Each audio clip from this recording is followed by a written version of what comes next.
어떤 분들은 본인이 가진 토지에 비해서 반 정도도 이용을 못 하시는 분들이 있어요. 그래서 오늘은 어떻게 하면 가성비 높은 같은 토지를 가지고 최고의 효율을 가지고 이용할 수 있는 그런 거에 대한 얘기를 좀 짚어드리려고. 같은 토지라도 효자 토지를 만들 수 있는 그런 어떤 노하우에 대해서 말씀을 해주신다고. 그냥 노하우라기보다는 토지도 모든 인생사가 그렇듯이 경험이 중요하고 그리고 또 공부가 굉장히 중요해요. 네. 아는 게 모든 거의 원천이라고.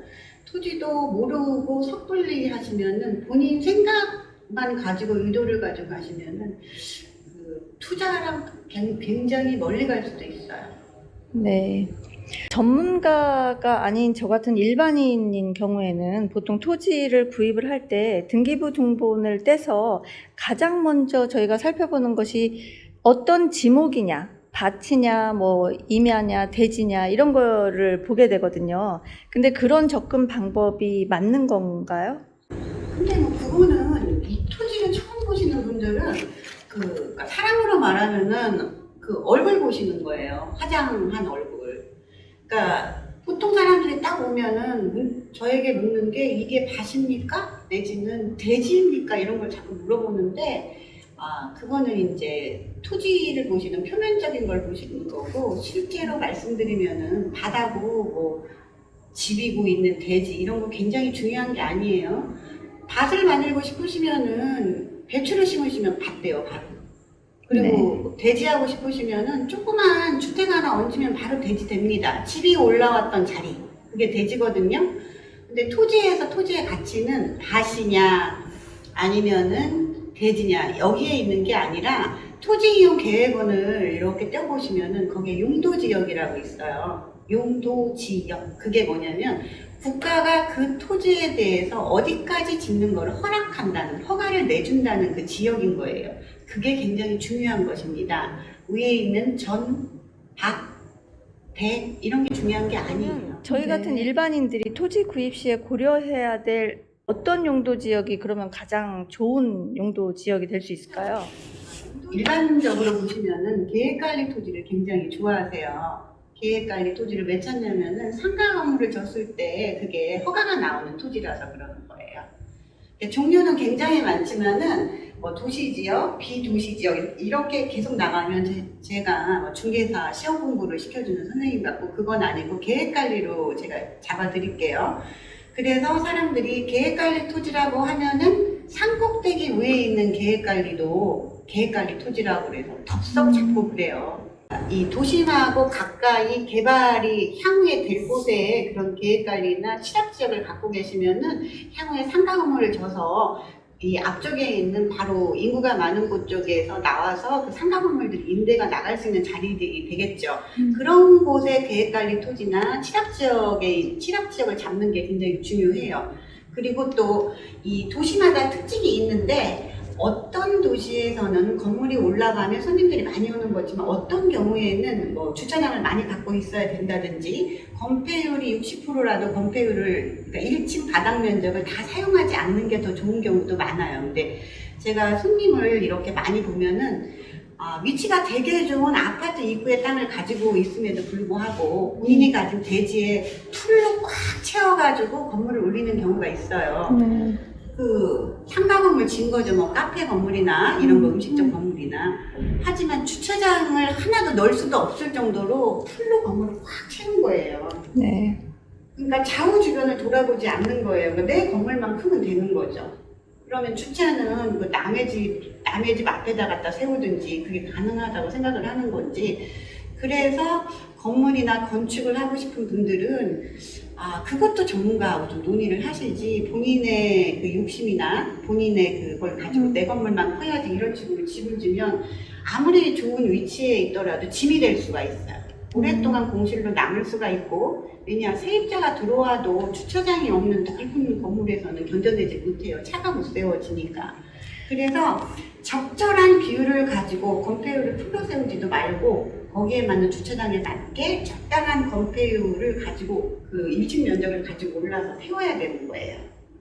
그리고 아까 말씀드린 계획관리 토지들을 굉장히 많이 찾아서 자기는 본인은 계획관리 토지를 샀다고 저한테 이렇게 탁 내미는 거 보면은 이렇게 보면 여기 토지는 아무리 계획관리를 갖고 있어도 여기다 상가건물 줘서 올 손님이 한 명도 없는데 계획관리 토지 샀다고 자랑하시는 분들이 되게 많아요.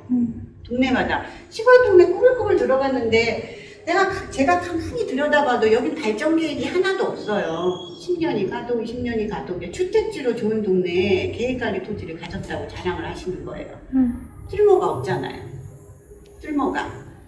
그래서 어떤 토지든 간에 아무리 용도 지역을 좋은 걸 가지더라도 거기에 맞게. 그러니까 옷을 입으면은 파티장에 가서는 파티복을 입어야 되고 그 가정 안에서는 편한 옷을 입고 있어야 되잖아요. 근데 뭐 시골이나 되게 막 아주 개발 계획도 없는 시골 지역에 가서 계획관리 토지를 샀다고 자랑하시는 그게 아니라 여기가 만약에 계획관리나 상가 지역을 지을 수 있는 용도의 토지를 샀을 경우는 향후 5년이나 6년, 3년 이렇게 인구 밀도가 점점점 올 수 있는 발전지 근처에 가서 사야 되는 거예요. 아파트 앞쪽에 있거나 아니면은 산업단지 가서 사람의 유동량이 앞으로 많아질 거예요.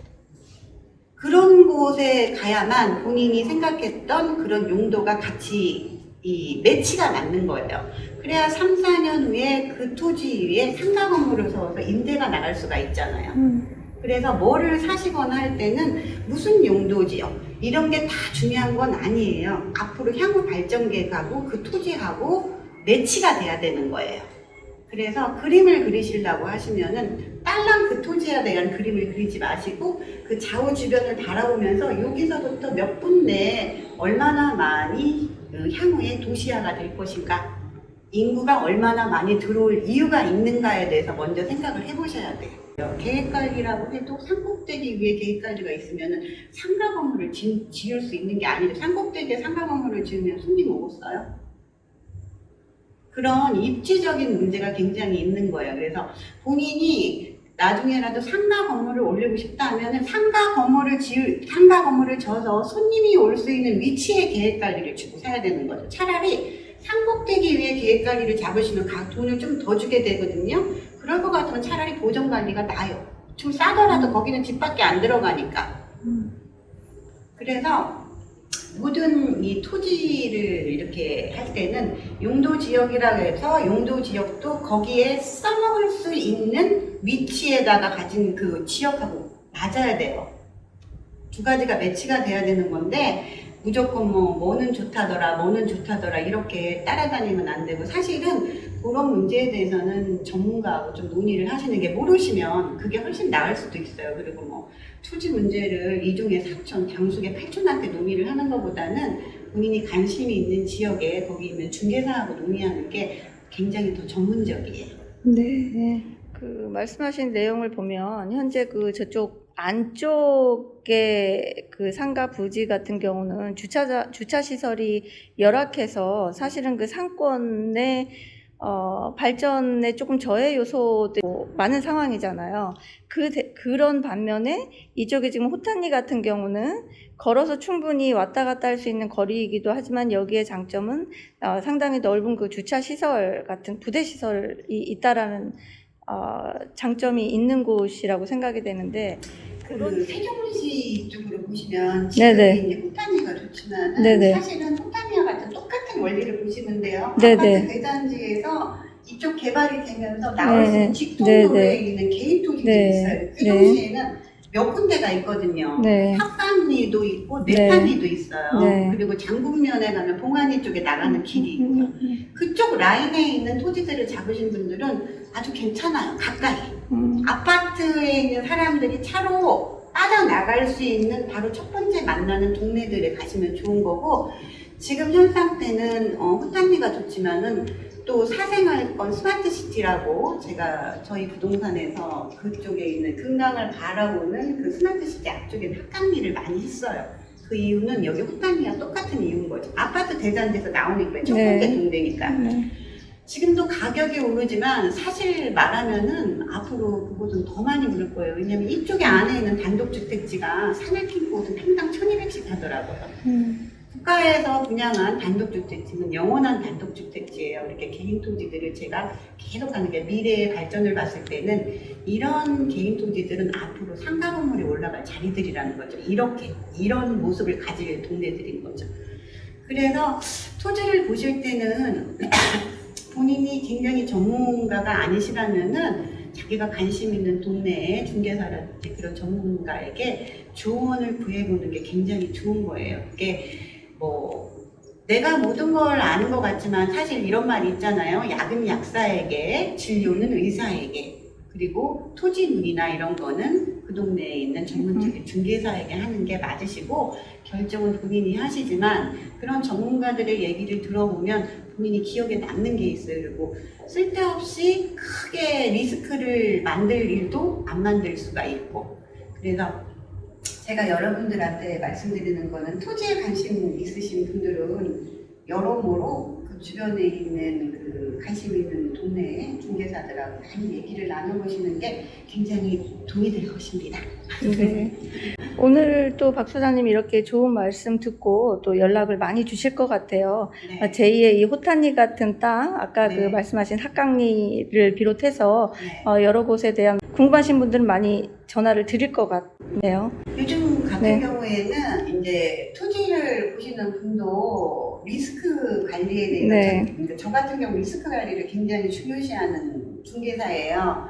왜냐 날이 매일 좋을 수는 없잖아요. 네. 맨날 그 인기에 뭐든지 산이 높으면 골이 깊은 법이에요. 골이 깊더라도 넘보다 깊지 않은 골을 가진 그런 토지에 대해서 제가 많이 신경을 쓰기 때문에 그 행복한 날만 계속될 수 없으니까 그런 점에서 안정적인 투자를 원하시는 분들은 많이 그 얘기하시고 그러시면은 안 한 거보다는 훨씬 도움이 되실 거라고 저는 생각합니다. 네, 오늘도 좋은 말씀 감사드리고요. 또 조만간 또 찾아뵙도록 하겠습니다. 감사합니다. 알겠습니다. 네.